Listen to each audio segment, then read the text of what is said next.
আমি বাংলাদেশ জাতীয়তাবাদী দলের বিএনপির একজন সিনিয়র নেতা। আচ্ছা, আমার প্রশ্ন, আমি রাজনীতি করার পাশাপাশি কি হিজবুত তৈরি করতে পারবো? এইটা একটা সমস্যা, জানেন। এই জাতিটা মাইর খাওয়ার পিছনে কঠিন যে কতগুলি কারণের মধ্যে একটা কারণ হচ্ছে ধর্মের নামে হাজার হাজার দলে এরা বিভক্ত হয়ে গেছে। এটা একটা কারণ। ওকে, এটা বিভক্তিগুলোর কারণ কিন্তু দেখবেন খুব বেশি বেশি না। হাত এখানে বাঁধবেন না, এখানে বাঁধবেন। রাফুল ইয়াদাইন হবে না, এখানে মানে রাফুল ইয়াদাইন হবে না। ওকে, নামাজের পরে সম্মিলিত মুনাজাত হবে কি হবে না, এগুলা নিয়ে কোরআন নিয়ে কি মতভেদ করছে? ওরা করে না। এক আল্লাহ নিয়ে কোনো মতভেদ আছে? কোনো মুসলমান বলে আল্লাহ দুইজন, আল্লাহ তিনজন? না, বলছে আল্লাহ একজন। আচ্ছা, কোনো মুসলমান বলে শেষ নবী পাঁচজন? বলছে শেষ নবী মোহাম্মদ সাল্লাল্লাহু আলাইহি সাল্লাম। কোনো মুসলমান বলে যে কোরআন, প্রকৃত মুসলমান যারা বিশ্বাস করে এই কোরআন আল্লাহর না, এটা মানুষের রচনা, এটা কি বলে? না। কোনো মুসলমান কি বলে কাবা পশ্চিম দিকে না উত্তর দিকে ফিরে নামাজ পড়ো, এটা কি বলে? তাহলে দেখেন, মানে ঐক্যবদ্ধ হওয়ার যে বুনিয়াদী ফ্যাক্টরগুলি, এগুলো নিয়ে কোনো মতভেদ নাই। মতভেদ কি নিয়ে? মতভেদ হলো সম্মিলিত মুনাজাত জায়েজ না না জায়েজ। হ্যাঁ, রাফুল ইয়াদাইন হবে না হবে, হাত এখানে বাঁধবো না এখানে বাঁধবো, মেয়ে মানুষের চেহারা দেখা যাবে কি এরকম ভাবে নাকি এরকম যাবে, এগুলা নিয়ে নাকি এই গন্ডগোল, এগুলো নিয়েই কিন্তু অনৈক্য হয়েছে।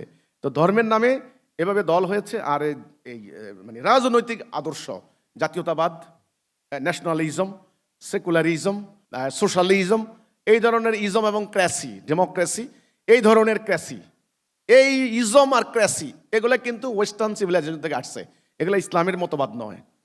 তো এই রাজনৈতিক মতাদর্শকে অবলম্বন করে হাজার হাজার দলে ফেরকায় বিভক্ত হয়ে গিয়েছে। ঠিক ধর্মীয় দলে বিভক্ত, এই জন্য তো মাইটটা খাচ্ছি আমরা নাকি। দেখেন, আমাদের দেশে একদল লোক 16 বছর দেশ শাসন করেছেন। ওনাদের দলীয় একটা ট্যাগ ছিল, ওনারা হলেন ধর্ম নিরপেক্ষতাবাদী, সেকুলার ডেমোক্রেটিক।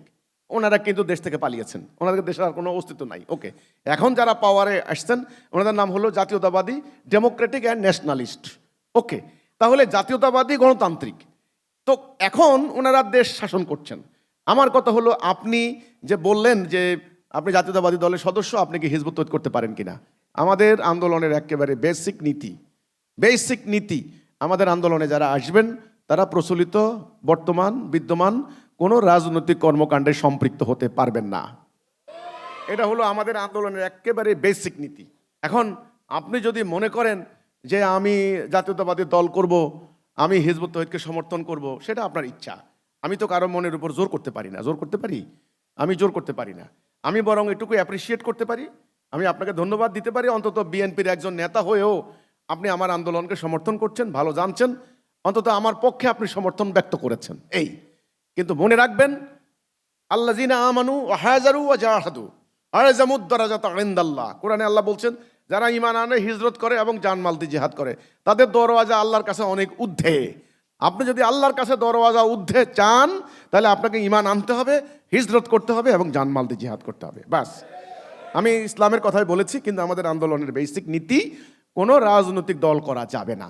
এখন অন্য কোনো রাজনৈতিক দলের কোনো নেতা কর্মী যদি আমাদেরকে সাপোর্ট করেন, এই ব্যাপারে আমরা তাদেরকে ওয়েলকাম জানাচ্ছি, ধন্যবাদ জানাচ্ছি।